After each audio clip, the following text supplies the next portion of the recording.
Chaque jour, les files d'attente s'allongent. Quand ils trouvent une station encore ouverte, les Congolais remplissent leurs réservoirs, un peu seulement. Ils sont limités à 10 litres.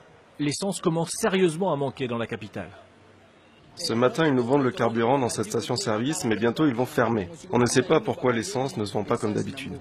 Il y a carence dans plusieurs stations sur la ville, que vous trouvez même là chez nous déjà, on vend que 10 litres. Donc on ne peut pas dépenser 10 litres, on fait en sorte que tout le monde puisse se procurer.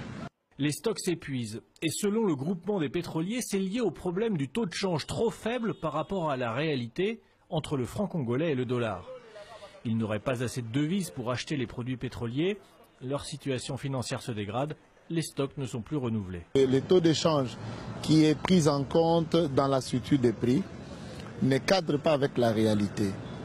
Avec comme conséquence, lorsque l'on vend, comme les ventes sont exclusivement en francs congolais, il se pose un problème pour acquérir des devises. À la ligne où vont les choses, si on ne corrige pas, ceux qui vendent, ils vendent à perte.